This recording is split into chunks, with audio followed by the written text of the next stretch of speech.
शुरुआत हम प्रधान सेवक शब्द के साथ करेंगे और ये कहना गलत नहीं होगा कि इस शब्द की शुरुआत भी खुद प्रधानमंत्री मोदी ने ही की।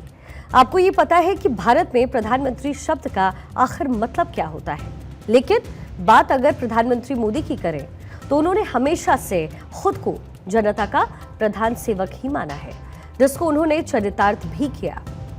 आज उन लोगों को भी ये समझना होगा जो प्रधानमंत्री मोदी का विरोध करते आए हैं कि आखिर क्यों प्रधानमंत्री मोदी पर जनता को एतबार है, आखिर क्यों प्रधानमंत्री मोदी को लेकर जनता में एक अलग लगाव है और आखिर क्यों प्रधानमंत्री कहीं भी जाए तो सिर्फ एक ही आवाज आती है और वो है मोदी मोदी। आज हम इन सारी बातों का विश्लेषण करने जा रहे हैं। प्रधानमंत्री मोदी के पिछले 48 घंटों के एक्शन का भी हम यहाँ फुल ऑन एनालिसिस करेंगे, जो ये बताने के लिए काफी है कि एक असली प्रधान सेवक आखिर होता कैसा है। 10 नवंबर की शाम को तकरीबन 6:55 में देश की राजधानी उस धमाके से दहल उठी थी जिस पर लगातार जांच चल रही है। इस ब्लास्ट में अब तक 12 लोगों की मौत हो चुकी है। तो देश के इस कठिन वक्त में किस तरीके से प्रधानमंत्री मोदी फुल एक्शन मोड में दिखाई दिए, इसकी चर्चा आज हर ओर हो रही है। और ये चर्चा क्यों हो रही है, इन दो तस्वीरों से आप समझ जाएंगे।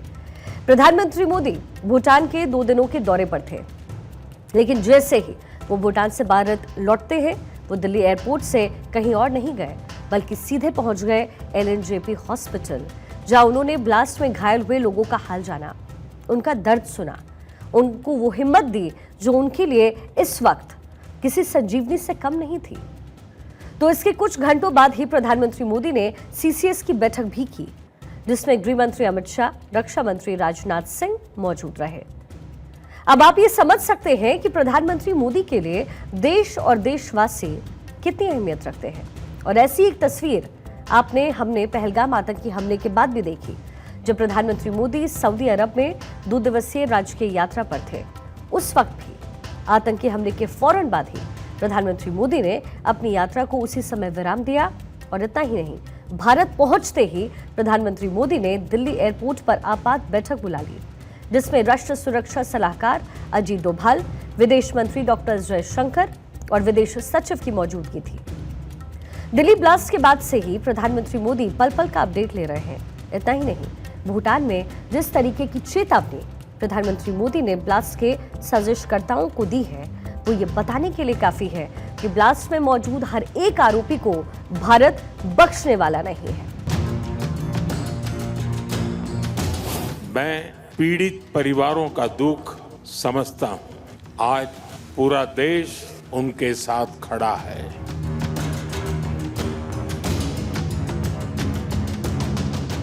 हमारी एजेंसियां इस षड्यंत्र की तह तक जाएगी। इसके पीछे के षड्यंत्रकारियों को बख्शा नहीं जाएगा। All those responsible will be brought to justice. प्रधानमंत्री मोदी की एक खासियत रही है कि उनका हर पल देश के लिए समर्पित रहता है। भूटान यात्रा के दौरान जिस तरीके से प्रधानमंत्री मोदी ने ये बताया कि वो पल पल का अपडेट दिल्ली ब्लास्ट को लेकर ले रहे हैं, वो ये बताने के लिए काफी है कि जितना देश प्रधानमंत्री मोदी से लगाव रखता है, उससे कई ज्यादा लगाव प्रधानमंत्री मोदी देश और देशवासियों के लिए रखते हैं। और बात जब टफ टाइम की आती है, तब प्रधानमंत्री मोदी का सिर्फ एक ही लक्ष्य होता है और वो है लेट योर एक्शन स्पीक।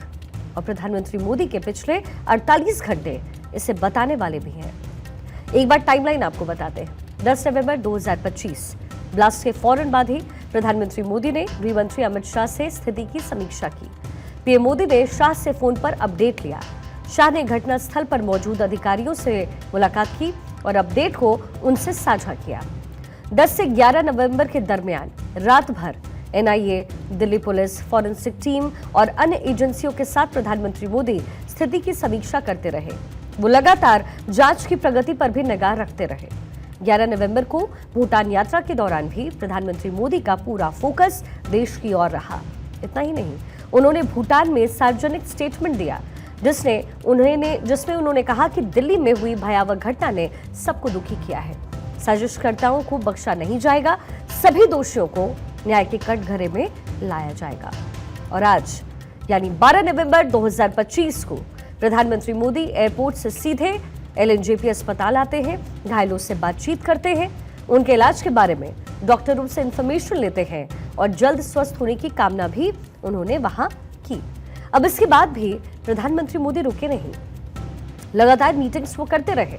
12 नवंबर की शाम को प्रधानमंत्री नरेंद्र मोदी की अध्यक्षता में कैबिनेट कमेटी ऑन सिक्योरिटी यानी सीसीएस की एक बेहद अहम बैठक हुई।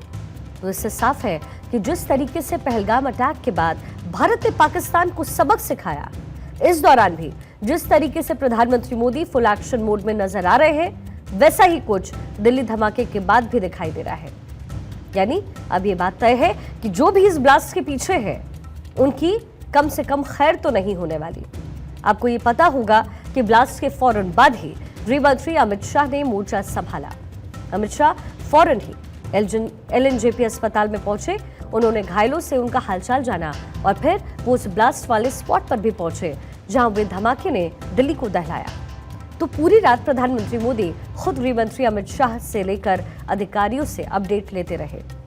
दिल्ली ब्लास्ट की जो जांच है वो तेजी से आगे बढ़ रही है और जैसा कि प्रधानमंत्री मोदी ने पहले ही कह दिया कि कोई भी आरोपी बख्शा नहीं जाएगा, वैसा ही होते नजर भी आ रहा है। लगातार संदिग्धों से पूछताछ हो रही है, उनकी गिरफ्तारी हो रही है और जिस तरीके से प्रधानमंत्री मोदी खुद हर बात पर निगाह बनाए हुए हैं, उससे इतना तो तय है कि जल्द ब्लास्ट का एक एक सच बाहर आएगा और फिर वो जवाब उन साजिशकर्ताओं को दिया जाएगा जिसे वो जिंदगी भर भूल नहीं पाएंगे।